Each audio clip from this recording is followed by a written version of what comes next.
chers amis, bonjour. Je vous salue de Paris, la ville lumière et de l'éternel amour. Je vous offre une nouvelle vidéo pour continuer le combat de la vie. Oh les cœurs, à cœur veillant, rien n'est impossible, chers amis.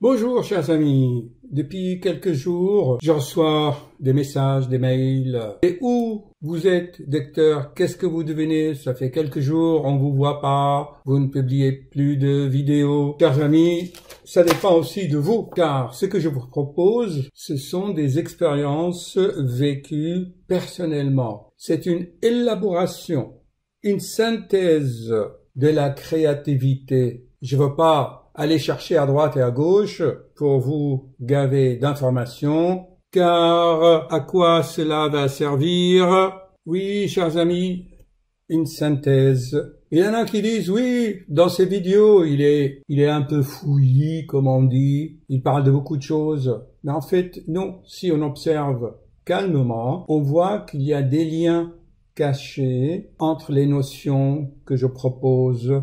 Pourquoi tout cela? Car l'être humain a tellement développé ce cerveau antérieur, l'ego, la personnalité, pour masquer son véritable moi, qu'il est devenu superficiel et incapable de discernement. Les recherches modernes ont montré que plus on mange, les obèses par exemple, utilisent moins leur cerveau, ils savent plus. Ils ont des troubles de la mémoire, les neurones se détruisent par les cellules gliales. Je vous l'avais déjà dit dans plusieurs vidéos, on a vu rarement des obèses de 120 kilos, prix Nobel de sciences. Qu'ils se fâchent pas, les 6 milliards d'individus sur la planète Terre qui ont tous presque 20 à 25 kilos en trop. Vous voyez comment on peut faire la synthèse entre le développement des cerveaux, le manque de discernement, l'obésité, le gavage en information, c'est l'équivalent de la matière.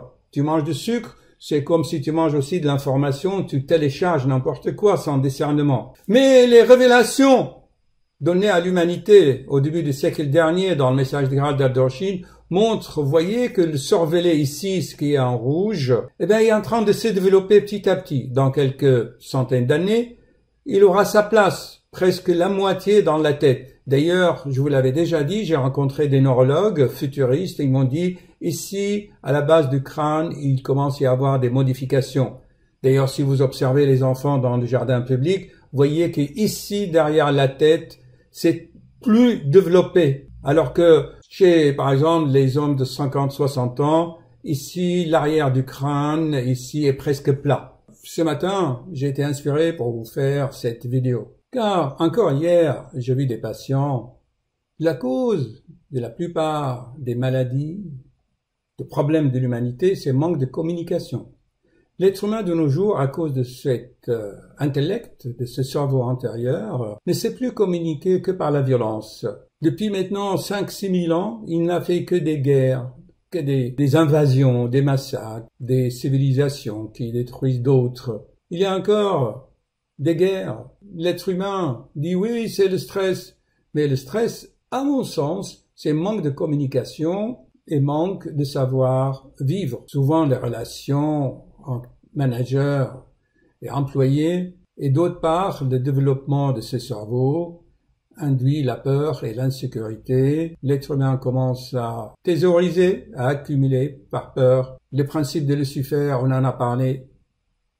D'où l'importance des finances qui dominent actuellement, qui règlent les affaires du monde. Tout est basé là-dessus. Rien de voir ce qui s'est passé actuellement concernant la dernière pandémie et les conflits d'intérêts. Voyons ce que nous allons voir aujourd'hui. Pour apprendre à communiquer à nouveau, il y en a qui vont vous apprendre les techniques de coaching, de la PNL, vont disséquer le fonctionnement des cerveaux intérieurs. Vous voyez, il va vous dire comportement, vous avez des valeurs, des critères, qu'est-ce qui est important pour toi, ils vont disséquer les choses. Ils vont établir des règles. On appelle ça la programmation neurolinguistique, coaching. Mais à mon sens, tout cela est basé sur l'intellect. Si vous regardez des vidéos comme l'expérience dominante, je vous recommande cette vidéo. Et si à la fin, cette femme explique l'essence de sa vie, qu'en fait, il faut communiquer avec le cœur. Vous verrez, je vous le recommande vivement. J'ai découvert aussi les techniques de communication non violente avec le grand docteur Marshall Rosenberg. Je vous le recommande. Nous allons écouter un extrait. Allons-y. Je mets le son. Prenez vraiment le temps de bien écouter, bien regarder, étudier. Moi, je l'ai regardé plusieurs fois cette vidéo. À approfondir, bien sûr, et surtout à mettre en pratique. L'objectif est de vous aider à faire quelque chose que vous savez déjà faire. Alors vous allez me dire, mais pourquoi apprendre quelque chose qu'on sait déjà faire? Parce que parfois on oublie, et puis parce qu'on a été éduqué à l'oublier. Alors, de quoi s'agit-il? Que savez-vous déjà faire? Il s'agit de nous aider à nous rencontrer pour faciliter ce que j'appelle le don naturel entre nous. Le don naturel entre nous. Laissez-moi vous chanter une chanson pour clarifier ce que j'entends par don naturel.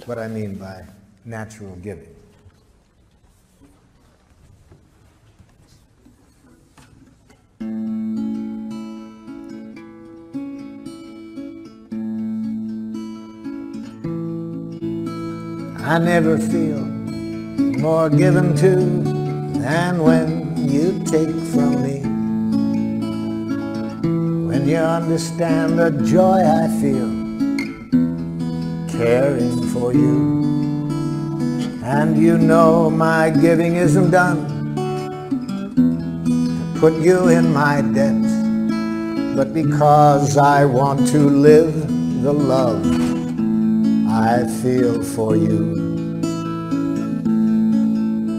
To receive with grace may be the greatest giving. There's no way that I can separate the two. When you give to me, I give you my receiving. And when you take from me, I feel so given to.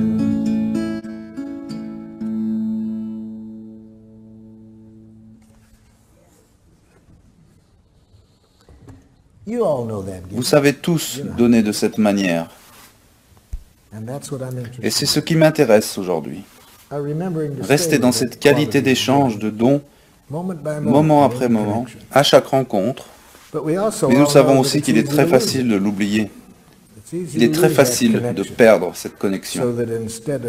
Alors, plutôt que d'apprécier cette qualité de connexion, ce qui est possible à chaque moment, à chaque rencontre que nous faisons, aussi précieuse soit-elle, nous oublions.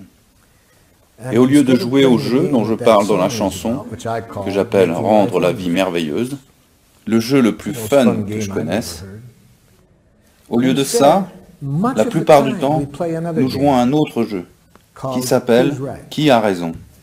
Avez-vous déjà joué à ce jeu ?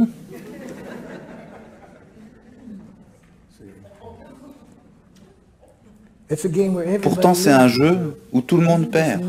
C'est incroyable. Nous connaissons tous cette qualité d'échange, possible à chaque instant. Nous trouvons que c'est la chose la plus enrichissante qui soit, et une grande partie... Écoutez, on va arrêter. Vous pouvez regarder cette vidéo intéressante, tranquille. Après, je vous parlerai d'autres techniques aussi. On en parle beaucoup depuis des siècles, mais comment le mettre en pratique? Alors, voici comment nous allons travailler. Un soir, je me promenais avec des amis aux lisières de la forêt, là que vous connaissez. Au coucher de soleil toujours, j'ai eu l'inspiration, cette vidéo, qui résume un peu ce que je viens de dire. Et je souhaite que, à la fin, vous ayez cette façon de voir. Avant, par exemple, dans une scène, dans un café parisien, si je vois une femme d'un certain âge qui rentre dans ce café-restaurant, avant, j'aurais vu cela ainsi. Oh, elle a mauvaise mine, cette femme. Est-ce qu'elle porte une perruque? Pourquoi a-t-elle l'air comme ça, grincheuse? Ah, mon Dieu! Elle émane d'elle une sorte d'aura maléfique. Ah, ma foi! C'est l'âge! Elle a tout de même une canne et elle vient dans ce café. On juge, on n'a pas de cœur. Si maintenant, avec un certain compréhension, j'espère que vous aurez acquis quelque chose. Mais il est difficile de changer quelqu'un, comme il dit Marshall Rosenberg. N'essayez pas de changer quelqu'un. Plutôt montrer l'exemple. On en parlera plus tard dans d'autres vidéos.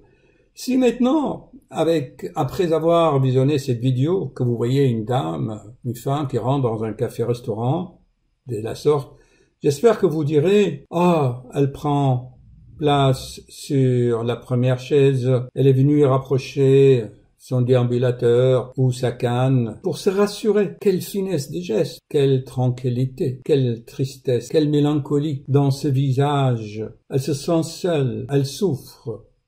De toute évidence, intérieurement, elle commande un chocolat chaud, elle apprécie de se retrouver dans ce café-restaurant, de faire des connaissances, de dire des bonjours, de recevoir des remerciements. Pour une fois, elle se réjouit d'une fraction de vie normale qui lui rappelle son passé de jeunesse, alors qu'elle était encore en bonne santé. Quelle peut être l'histoire de cette mystérieuse femme? Comment on peut voir les choses autrement? Allez, vivement le développement de Sorvellet. Il y a beaucoup de détracteurs qui vont dire « Oui, qu'est-ce qu'il raconte ?» Parce que c'est des ignorants. Ils suivent pas l'évolution scientifique. Actuellement, l'exploration par IRM, imagerie par résonance magnétique, montre que le cervelet est en train de se développer et qu'on a découvert d'autres fonctions que le cervelet hors de la coordination motrice et les gestes fines. Allez, on va passer à mes travaux et j'espère que vous allez acquérir des nouvelles connaissances pour les mettre en pratique. Le problème, j'avais juré de ne pas faire de vidéo tant que la dernière n'a pas dépassé les 1000 vues. Mes chers amis, c'est un peu aussi votre faute, vous ne contribuez pas à répandre la connaissance, vous ne partagez pas. Très peu de fans partagent, je les remercie. Si vous regardez une vidéo que ça vous intéresse pas, vous l'envoyez dans un groupe, ou peut-être vous connaissez des amis que ça pourrait intéresser. Au moins partagez une vidéo, au moins avec une dizaine de vos contacts, Twitter, Facebook, Messenger, WhatsApp. Ça pourra aider les autres. Voilà, allez, passons à ce que j'ai filmé dans la nature. Bon, chers amis, après une marche méditative, j'ai eu l'inspiration de vous transmettre ces quelques questionnements de coaching. Ça s'appelle la séance de questiologie, savoir poser les bonnes questions. Vous savez, chers amis, qu'on est dans une planète, on vit sur une planète avec notre scaphandre, notre enveloppe qui contient notre germe magnétique qui essaye d'évoluer dans ce monde. Donc, on juge sur les apparences. Dans ce monde, on juge sur les apparences. Les signes extérieurs de richesse. Alors que les richesses spirituelles doivent rayonner, ils ne sont pas perceptibles à tout le monde. Alors que les richesses matérielles, là, ils sont là. Et sur le plan médical, est-ce qu'on voit bien le bâton dans toute sa grandeur? Oui ou non? Bon, alors tu recules un peu peut-être. Ah, si, encore, oui, c'est bon.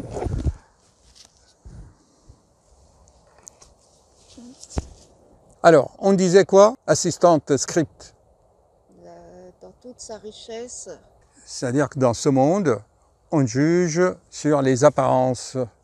Et sur le plan médical, pareil, on a les symptômes, les signes extérieurs de la maladie. Vous connaissez la fièvre, les traits un peu tirés, parfois la jaunisse dans l'œil, tout ça, on juge sur les apparences. Dans le temps, les médecins des rois de France goûtaient même les urines des rois pour voir s'ils étaient sucrés ou non, pour voir s'ils avaient le diabète ou de l'acidité. Ceci pour vous dire, souvent, vous avez des personnes, des amis, quand vous les voyez, « Ah, tu sembles fatigué, qu'est-ce qui se passe? Tu sembles déprimé. » Alors souvent, les gens qui ne connaissent pas l'art de la questiologie et des réponses, ils disent « Ah non, non, non, je ne suis pas fatigué, ah non, non, non, j'ai bien dormi, non, non, non. » Non, chers amis. Si vous voulez faire évoluer l'autre dans sa façon de voir, eh bien, il y a un art pour répondre à ces questions. ah bah, je te vois un peu fatigué aujourd'hui. Au lieu de dire non, ça c'est la défensive. Ça veut dire que vous êtes sur la défensive. Ah non, vous niez les choses. Et ça, ce n'est pas productif. Voilà. Si vous voulez évoluer ensemble, eh bien, la question, c'est retourner la question. Ça, c'était une technique vraiment socratique qu'on appelait la maïotique socratique. Jésus-Christ lui-même ne répondait pas souvent aux questions des profanes, des gens. Il leur posait les questions. Il leur disait, « Ah Seigneur, est-ce que tu es vraiment le Fils de Dieu ?» Et lui, Jésus disait, « Et vous, qu'est-ce que vous croyez que je suis ?» Donc vous retournez la question, retournez la question. Eh bien, si quelqu'un te dit, « Mais tu me sembles fatigué, déprimé. » Au lieu d'être sur la défensive, je me répète, il dit, « Qu'est-ce qui te fait dire que je suis déprimé? Qu'est-ce qui te fait dire ?» Et là, vous allez deviner sa stratégie, comment il pense, lui, cette personne. S'il te dit, bah oui, bah, je vois par exemple que tu parles pas avec force, sans énergie. Donc lui, il est dirigé vers l'audition. Voilà, si quelqu'un te dit, bah oui, je sens que tu as la sueur, que tu n'as pas pris ta douche, donc lui, c'est son odorat. Donc vous allez voir comment l'autre pense. Qu'est-ce qui te fait dire? Et ainsi, vous déclenchez, vous continuez la discussion. Voilà, ça c'est une première question pour vraiment l'éveil et la maïotique. La deuxième question, action. Souvent les gens ils disent, ils viennent se plaindre, voilà, mon mari me fait ça, mon mari il me dit ça souvent, je vous ai fait plein de vidéos là-dessus. Ouais, ils se plaignent, ils viennent se plaindre. Eh bien, vous pouvez les aider en leur reposant la question, qu'est-ce qui te fait que tu supportes cette situation? Et vous allez voir qu'il y a souvent des bénéfices secondaires. De cela, on en a parlé, ou il y a plein d'autres coachs et des psychologues qui en parlent, des bénéfices secondaires. En fait, si quelqu'un se plaint et qu'il ne fait rien, c'est que quelque part, cette situation lui plaît au niveau inconscient. Dans son subconscient, il doit trouver quelque chose qui l'arrange. Il faut lui dire, qu'est-ce qui fait que tu supportes cela? Et s'il continue à se plaindre, qu'est-ce que tu fais pour changer? Souvent, j'entends des jeunes qui disent « Ouais, j'en ai marre de cette situation, ceci, cela. » La question, qu'est-ce que tu fais pour? Et pour l'inciter encore, je ne sais pas, les possibilités sont grandes, je ne sais pas quoi choisir. Il y a tellement de choses. Et bien à ce moment-là, la question clé, c'est que qu'est-ce qui est important pour toi à ce moment-là, pour te sortir de cette situation actuelle pour commencer? Il a des projets à court terme, il a des visions pour 1 jour, 2 jours, 3 jours, il établit une hiérarchie d'importance. Voilà, chers amis, quelques réflexions pour inciter à la réflexion, évoluer dans le questionnement. Il y a beaucoup de vidéos sur YouTube, la questionologie, l'art de poser des bonnes questions. J'espère qu'avec ce coucher de soleil, non, c'est pas un coucher de soleil, c'est même pas un crépuscule. C'est quoi? C'est le ciel après le coucher de soleil. C'est le ciel après le coucher de soleil. En fait, c'est un coucher de soleil quand même, puisque le soleil, même s'il est parti, les rayonnements du soleil jusqu'à la planète Terre mettent 8 minutes pour nous arriver. Et puis, il y a des réflexions sur les couches de la stratosphère. Chers amis, pendant 7 minutes tout à l'heure, je vous ai parlé des quelques questions pour aller sonder l'autre. Mais est-ce que vous avez remarqué que ça vient de l'intellect? N'y a-t-il pas une autre façon de ressentir l'autre et de l'aider, à votre avis? Je soumets ça à votre réflexion. 1 minute de réflexion. Eh bien, chers amis, de nos jours, on insiste beaucoup sur l'amour, l'empathie, la compassion. Eh bien, si tu es en fusion émotionnelle avec l'autre, tu rentres en résonance avec ses vibrations et tu ressens, toi, ce que l'autre ressent. Tu ressens ses souffrances, ses douleurs. Tu ressens tout en lui. Et moi, je préfère plutôt cela. Moi, je fonctionne comme cela. Quand je regarde l'autre, en fait, tu le regardes par le cœur. Mais je pense qu'il faut que les deux marchent ensemble. Tu ressens, et ce ressenti-là va orienter l'art de lui poser la question pour le guider. Pour vous donner des exemples, eh bien, si tu vois l'autre par exemple, il dit oui, tu n'arrêtes pas de me faire des reproches, j'en ai marre, c'est quoi ça et tout. Tu le regardes avec amour et tu lui dis c'est parce que je t'aime. Et considère que ce que je te dis, c'est parce que je t'aime bien, c'est pour ton bien. Mais ça, c'est un vieil adage qui dit quand on aime bien, on châtie bien. Réfléchissons. C'est peut-être aussi la manière de le dire, avec le ton aussi. Mais si l'autre arrive à penser que c'est parce que il m'aime qu'il me dit cela, eh bien, l'idée, l'interprétation, entre guillemets, de reproche s'efface. Si l'autre aussi met un peu d'empathie, un peu d'amour dans son cœur pour interpréter l'autre. Voilà, chers amis, les deux façons pour établir une relation. Si vous en avez d'autres, merci de me les signaler dans vos commentaires. Je vous laisse avec ces paysages nocturnes, puisqu'il est presque 22h30 ici à la campagne. Je l'appellerai la campagne parisienne. Bonne nuit, chers amis.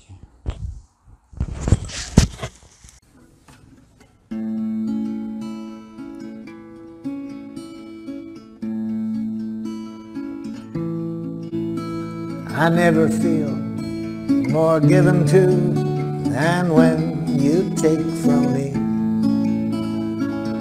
When you understand the joy I feel caring for you.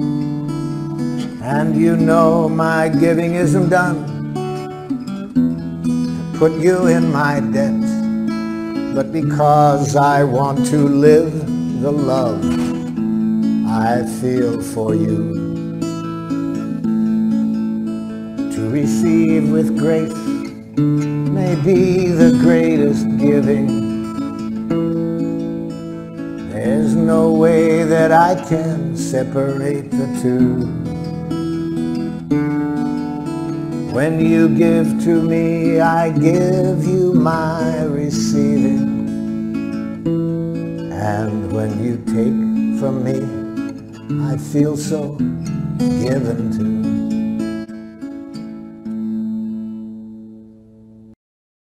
Tu as vu comment l'être humain est lié à son environnement, comme la fleur et le terrain. Voilà. Un jour, vous aurez l'illumination.